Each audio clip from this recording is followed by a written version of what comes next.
Hello everyone, students. Today I have brought for you the questions of common errors based on the preposition for and since. Time prepositions के रूप में दोनों prepositions for and since का अर्थ हिंदी में से होता है। इतने दिनों से, सुबह से, 10 बजे से, सोमवार से, पिछले दिनों से, गत दिन से। जब भी आपका टाइम पॉइंट ऑफ टाइम हो, पॉइंट ऑफ टाइम कहने का मतलब एक डेफिनिट टाइम, एक ऐसा टाइम जिसका नाम प्रॉपर नाउन या प्रॉपर नाउन जैसा हो, उसके साथ आप सिंस लगाएंगे। यदि वो टाइम पीरियड है, पीरियड का मतलब एक इंडेफिनिट टाइम, एक ऐसा टाइम जिसका नाम कॉमन नाउन या कॉमन नाउन जैसा हो, उसके पहले फॉर लगाएंगे। आइए इन बातों को ध्यान में रखकर कॉमन एरर्स को सोल्व करें। क्वेश्चन नंबर 1 आपका है, he has been writing since 2 hours। आपका टाइम दिया हुआ 2 hours एक पीरियड है। देखिए आवर्स कॉमन नाउन है, तो इसका मतलब ये पीरियड ऑफ टाइम है और पीरियड ऑफ टाइम के पहले हमेशा फॉर प्रीपोजिशन का प्रयोग होता है। So your error lies here, the preposition since is not correct, the correct one will be for. Hence the correct sentence will be, he has been writing for 2 hours. He has been writing for 2 hours. Question number 2, Roma has been cooking for an hour ago.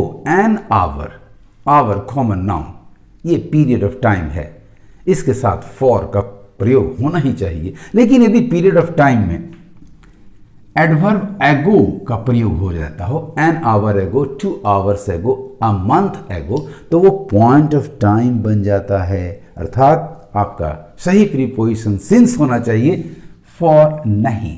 ये difference आप याद रखेंगे।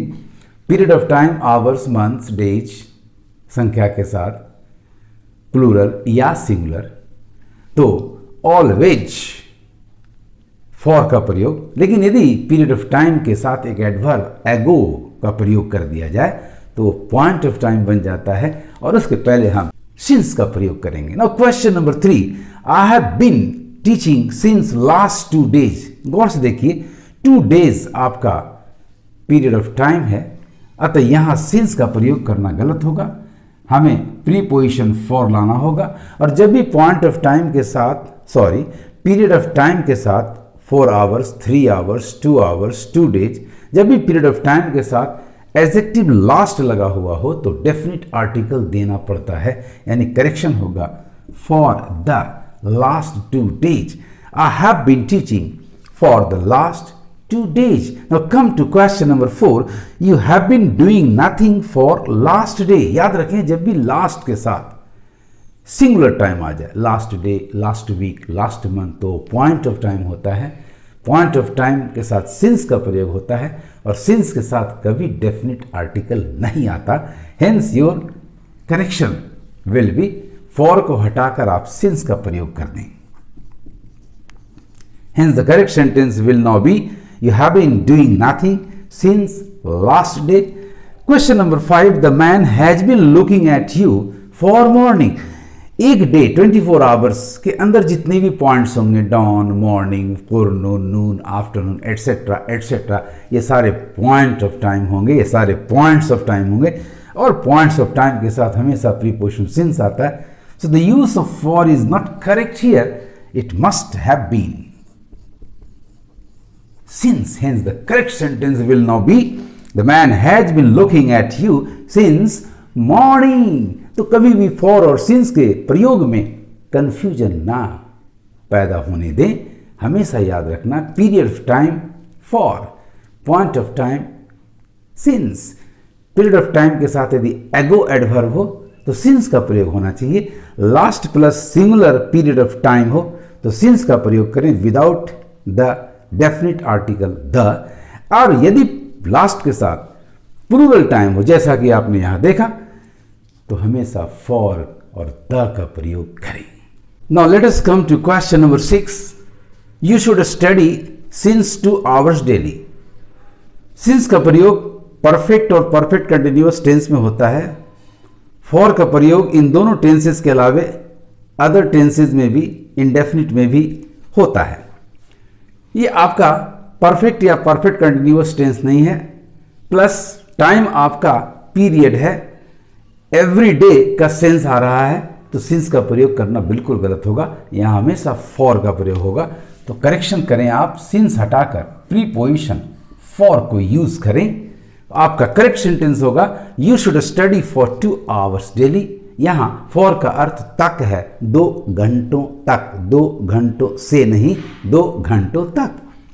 Question number 7, he has eaten nothing for your departure. Your departure एक समय पर हुआ होगा, 12:56, 3 बजे, 4 बजे, जो कि एक पॉइंट ऑफ टाइम है, और पॉइंट ऑफ टाइम शो कर रहा है आपका योर डिपार्चर। अतः यहां फॉर का प्रयोग ना होकर सिंस का प्रयोग होना चाहिए। आपका करेक्ट सेंटेंस होगा he has eaten nothing since your departure.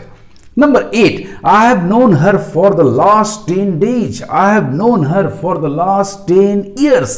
Last 10 years, 10 years आपका कॉमन नेम टाइम है, प्लूरल है, सिंगुलर होता तो हमारा सिंस होता, लेकिन चूंकि ये पीरियड ऑफ टाइम है तो लास्ट के साथ द भी लगा हुआ है। आपका प्रीपोजिशन फॉर बिल्कुल करेक्ट है, there is no error in this sentence. I have known her for the last 10 years। Number 9 में देखते हैं, प्लीज वेट। परफेक्ट टेंस नहीं है, परफेक्ट कंटिन्यूअस टेंस नहीं है, तो फिर सिंस कतई संभव नहीं है। अगेन आपका सम टाइम एक पीरियड ऑफ टाइम है, यहां तक का सेंस आ रहा है, तो सिंस के जगह पर करेक्शन फॉर होना चाहिए। आपका करेक्ट सेंटेंस होगा students, please wait for some time. Please wait for some time. Number 10, he has written only 2 letters। Only 2 letters perfect tense है आपका, ओनली 2 letters। एन आवर ये पीरियड ऑफ टाइम है, since का प्रयोग बिल्कुल गलत होगा, करेक्शन की जरूरत है, सिंस हटाकर फॉर लगाना होगा। सो करेक्ट सेंटेंस हुआ he has written only 2 letters for an hour, for an hour. तो अब आते हैं क्वेश्चन नंबर 11 पे। It is we have not met, हम लोगों ने मुलाकात नहीं की, हम लोग नहीं मिले हैं। फॉर वी क्वेरल्ड, कब से, जब से हम लोगों का झगड़ा हुआ, तो वो लास्ट मंडे को हुआ होगा, वो लास्ट मंथ को हुआ होगा, किसी तारीख को ही होगी, किसी दिन को हुआ होगा, यानी पॉइंट ऑफ टाइम का सेंस है। जब भी क्लाउज समय का बोध कराए, समय एक्सप्रेस करे, तो वो हमेशा पॉइंट ऑफ टाइम होता है स्टूडेंट्स, और उसके साथ हमेशा प्रीपोजिशन सिंस का प्रयोग होना चाहिए। So here the preposition for is not correct, the correct one will be since. We have not met since we quarrelled. Come to question number 12, it is 5 years, 5 साल बीत गए हैं। It is 5 years since we parted. फिर आपका time expressing जो part है वो एक क्लाउज है, और क्लाउज हमेशा पॉइंट ऑफ टाइम देता है, याद रखना है, क्लाउज हमेशा पॉइंट ऑफ टाइम देता है, अतः प्रीपोजिशन सिंस होना चाहिए। सो the use of since here is absolutely correct, not wrong, no error. The correct sentence is already correct. It is 5 years since we parted. Number 13 पे आते हैं, he has been weeping for his mother died। फिर देखिए आपको clause मिला, his mother died, और clause के साथ, चूंकि क्लाउज हमेशा पॉइंट ऑफ टाइम देता है, इसके साथ प्रीपोजिशन सिंस होना चाहिए। So for is not correct, use the preposition since. Number 14, what have you been doing? What have you been doing for Monday last? Monday, फिर आपका एक पॉइंट ऑफ टाइम आ गया, प्रॉपर नाउन है ये, और proper noun या proper noun जैसा time always point होता है, और पॉइंट के साथ हमेशा सिंस का प्रयोग करेंगे। सो the use of for is not correct here, the correct one will be since. याद रखना है, सिंस के साथ दिन का नाम मंडे ट्यूसडे, मंथ का नाम मार्च अप्रैल, हमेशा लास्ट एडजेक्टिव टाइम के बाद आता है, बाकी सारे एक्सप्रेशंस में लास्ट उस टाइम के पहले आएगा। सो द करेक्ट सेंटेंस आपका हुआ, what have you been doing since Monday last, since Monday last, don't say since last Monday. Number 15, I have been waiting for you since a while. A while का मतलब होता है थोड़ी देर, some time, यानी ये एक पीरियड है, और पीरियड के साथ आप देख चुके हैं सिंस का प्रयोग नहीं होता। सो करेक्शन की ज़रूरत है, यहाँ सिंस की जगह पर आपको फॉर का प्रयोग करना होगा। सो करेक्ट सेंटेंस आपका होगा I have been waiting for you for a while, for a while. तो इस तरह आपने देखा स्टूडेंट्स कि किस परिस्थिति में कैसे टाइम के साथ फॉर करेंगे और किस समय के साथ हम सिंस का प्रयोग करेंगे। फॉर के साथ जब भी लाएं आप तो हमेशा पीरियड ऑफ टाइम लाएं, और सिंस के साथ जब भी होगा तो हमेशा पॉइंट ऑफ टाइम होगा। ये टाइम हमेशा कॉमन नाउन होगा या लाइक इट होगा। पॉइंट ऑफ टाइम हमेशा प्रॉपर नाउन होगा या इसके जैसा होगा, इसके जैसा होगा। यदि आप पीरियड के साथ, यदि पीरियड के साथ एगो लग जाए तो फिर ये सिंस की स्थिति में आ जाएगा। पीरियड के साथ एगो लग जाए तो ये सिंस की स्थिति में आ जाएगा। यदि लास्ट के साथ प्लूरल टाइम है, बहुवचन में समय आ रहा लास्ट डेज, तो ये फॉर की स्थिति में होगा। लेकिन यदि लास्ट के साथ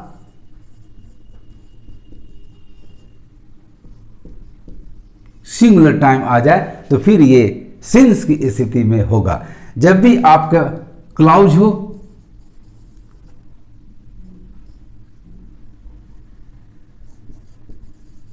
टाइम सूचित करने के लिए क्लाउज का प्रयोग किया गया हो, जैसे आपने देखा कुछ एग्जाम्पल्स में, कुछ सेंटेंसेस में, तो वो हमेशा सिंस की स्थिति में आएगा। तो इस तरह से आप फॉर और सिंस में डिस्टिंक्शन कर सकते हैं।